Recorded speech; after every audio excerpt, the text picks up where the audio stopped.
The moment the delivery truck turned off the county road and rolled through the gate, every head on that street turned. Curtains moved, engines idled.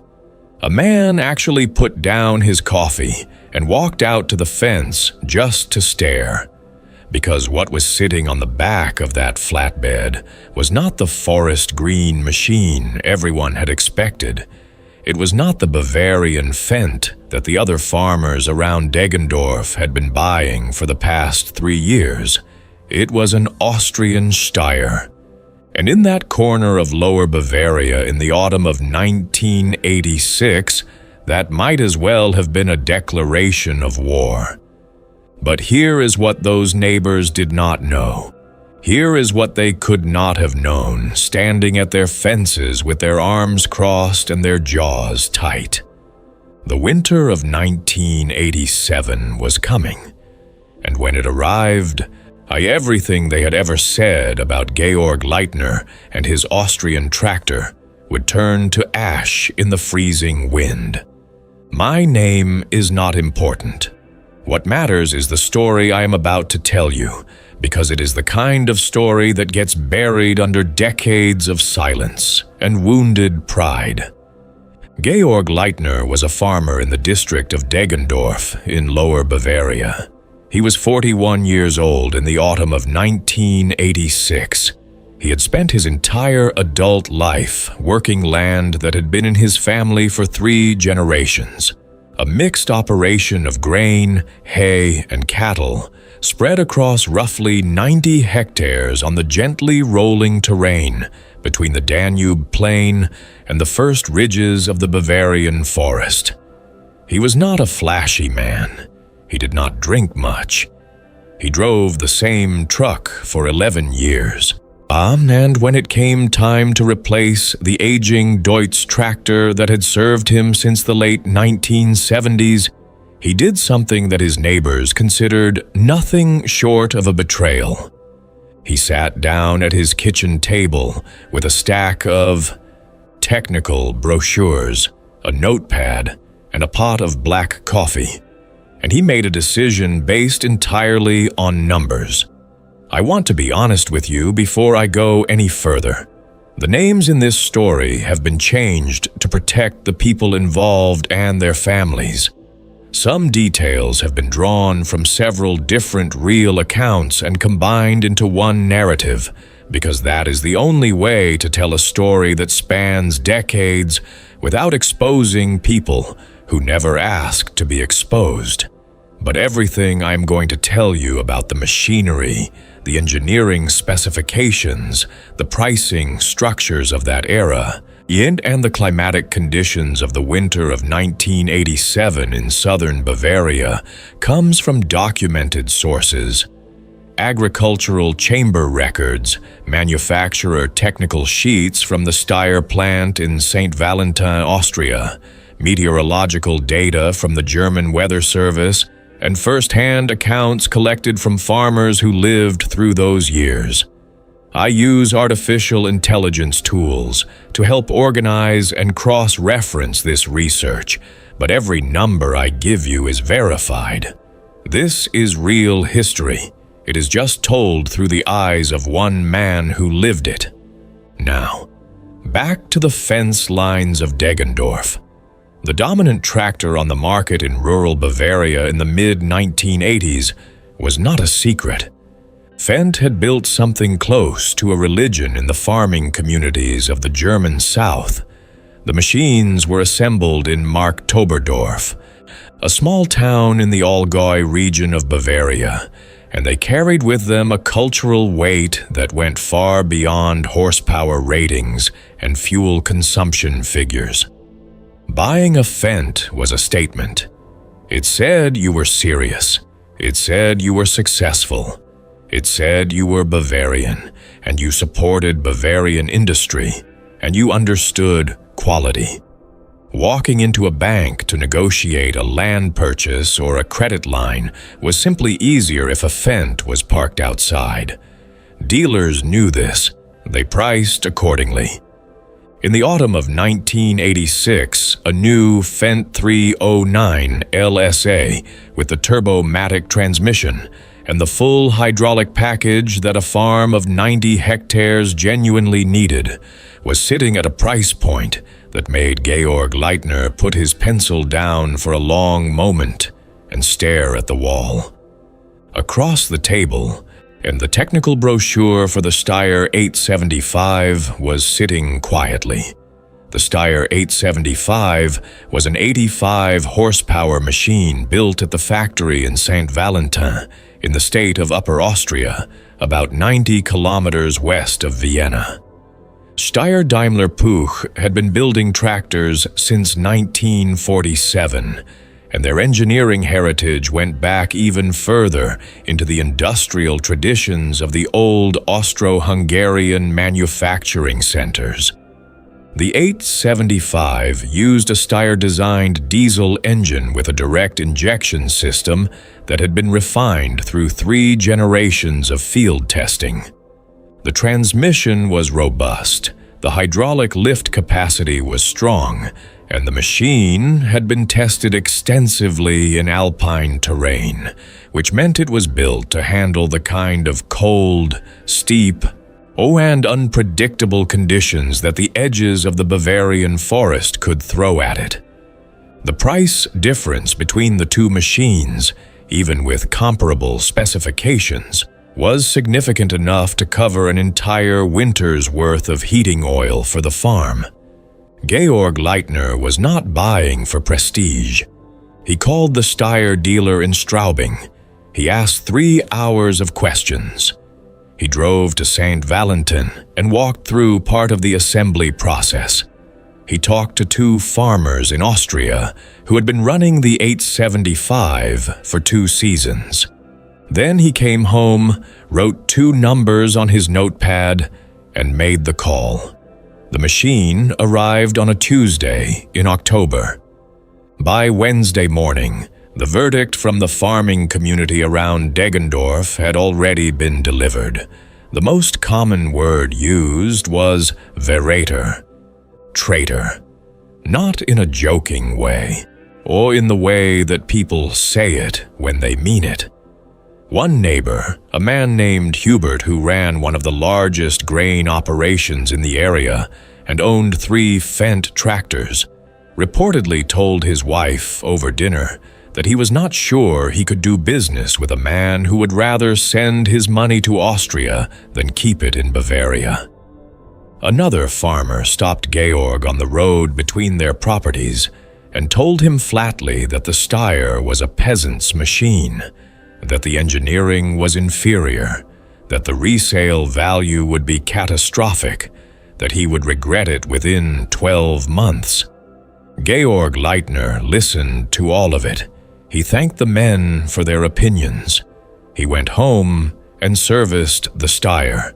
Or what the fence line critics genuinely did not understand is a point that gets lost every time people argue about machinery based on brand loyalty instead of engineering. The Steyr 875 was not an inferior machine. It was a differently prioritized machine. And the difference in prioritization was the product of a completely different engineering philosophy, one that had grown out of decades of working in terrain and climate conditions that Bavarian flatland farming simply did not demand. The Steyr diesel engine used in the 875 family ran a compression ratio and an injection timing that had been specifically calibrated for reliable cold start performance. The engineers in St. Valentin had spent years solving the problem of a tractor that needed to turn over and run cleanly at air temperatures that dropped well below what most Western European testing facilities considered standard. The cylinder block was cast with wall thicknesses that looked almost excessive by West German standards, but they existed for one reason only: thermal resilience under repeated freeze-thaw cycles. The documented testing records from the Austrian Federal Institute for Agricultural Technology in Wieselburg are clear on this. The Steyr 875 could be cold-started reliably at temperatures as low as -25 degrees Celsius without preheating equipment, provided the correct viscosity oil was in the sump. The fuel system was sealed against moisture ingress at a standard that exceeded many competing machines. The hydraulic fluid reservoir was positioned in a way that kept the fluid temperature from dropping catastrophically overnight. None of Georg Leitner's neighbors knew these specifications. They had not asked. When you already know that Fendt is best, you do not need to ask. And then January 1987 arrived. The winter of 1987 in southern Bavaria was not simply cold. It was the kind of cold that revealed the difference between a machine that had been tested at -10 degrees on a clear day in a controlled facility and a machine that had been built specifically for the prospect of nothing working the way it was supposed to. The German Weather Service recorded temperatures in the Deggendorf district dropping to -22 degrees Celsius during the second week of January. There was ice on the inside of barn windows. Cattle water troughs froze solid in under 4 hours. The Danube, which had not frozen significantly in that section for years, developed heavy ice plates along its banks. And Georg Leitner's Steyr 875 started on the first attempt every single morning. He did not do anything dramatic about this fact. He simply went to work.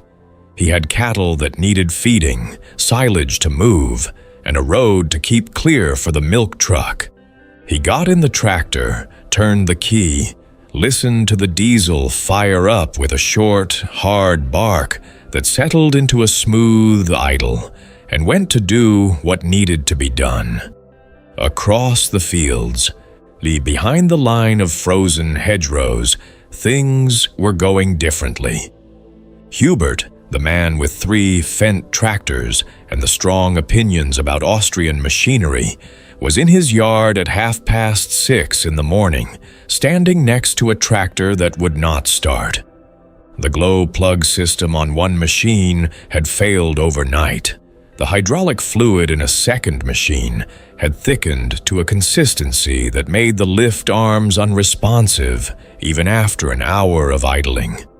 His third machine started, ran for 8 minutes, and then threw a fault warning related to the electronic fuel management system, which, in the temperature conditions of that morning, was producing readings that the onboard system was interpreting as a sensor malfunction.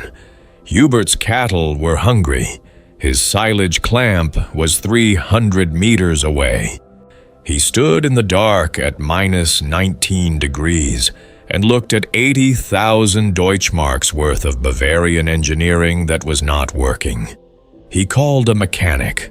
The mechanic told him that half the farms in the district were in the same situation and that he would get there when he could. Georg Leitner drove past on the county road at 7:15. He was pulling a full silage trailer. The Steyr's exhaust stack was putting up a clean white plume in the frozen air. He raised one hand from the steering wheel in a short wave. Hubert did not wave back. I am not telling you this story to mock the men who doubted Georg Leitner. The truth is more complicated than one man being right and his neighbors being wrong. The farmers around Deggendorf who had bought Fendts had not made irrational decisions. Fendt was, and remains, a genuinely excellent machinery. What they had made were decisions based on a set of assumptions about what a Lower Bavarian winter would demand of a tractor, and January 1987 simply exceeded those assumptions in a way that none of them had planned for. The problem was not the Fendt brand. The problem was that the electronic fuel management systems and the hydraulic control units that were being installed in the premium tier of West German tractors in the mid-1980s were being optimized for precision, for fuel efficiency, for operator comfort, and for compliance with increasingly stringent emissions standards. These were genuine engineering advances, but they introduced complexity into systems that, in extreme cold, required conditions to be within a certain tolerance window in order to function correctly. Now, when the temperature dropped far enough outside that window, the complexity became vulnerability. The Steyr 875 did not have these systems. It had a mechanically governed diesel, a wet clutch transmission with robust sealing, and a hydraulic system that had been built to tolerate fluid that was not behaving the way fluid behaves in a climate-controlled test bay. It was, in the precise sense of the word, more primitive.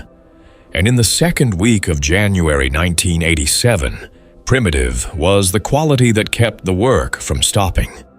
Georg did not say any of this out loud to his neighbors. He did not need to. The fields said it. The silage got moved. The cattle got fed. The milk truck kept picking up on schedule. By the end of January, the 3 farms in the immediate area had lost cattle due to failures in their feeding and watering operations, caused partly by equipment failures during the cold snap. The losses were significant enough to be documented by the local agricultural chamber office. None of those farms were Georg Leitner's. By February, Hubert had asked Georg a question that cost him something to ask. He asked whether the Steyr would be available to help with some of the work on his property, while one of his Fendts was still in the dealer's workshop, waiting for a replacement control module that had not yet arrived from the supplier. Georg said yes. He charged the standard neighbor rate, which in that part of Lower Bavaria in that period meant almost nothing. He did it because the work needed doing, and because there was cattle involved, and because that is how farming communities are supposed to function. He did not say a word about being called a traitor 4 months earlier. He did not need to. They both knew. The Steyr 875 stayed on Georg Leitner's farm for 19 years.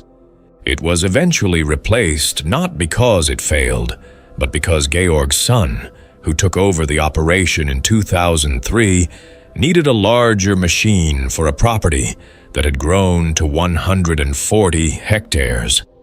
Even then, the 875 was not sold for scrap.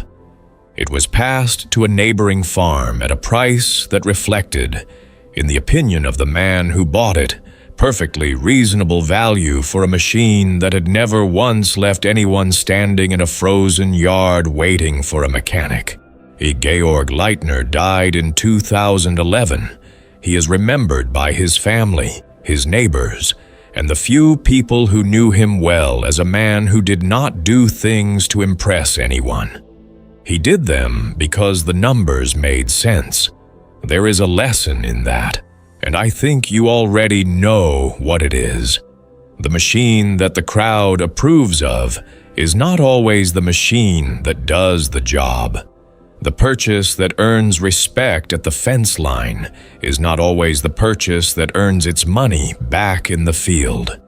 In farming, as in most things, the winter comes whether you are ready for it or not.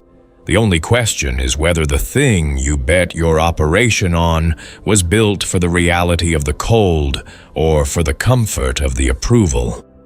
The Steyr 875 was built for the cold. Georg Leitner never kept a journal, but his son found something in the barn the year after Georg passed. Tucked inside the old technical brochure for the Steyr 875, folded once, was a single page of notepad paper. On one side, 2 numbers. the Fendt price and the Steyr price. On the other side, one sentence written in his father's careful handwriting. It read, "The field does not care what the neighbors think. That piece of paper is still in the family." If this story hit you somewhere real, if you have ever made the right call and been called wrong for it, drop a comment below and tell me about it. Every farm has a story like this. Every family does.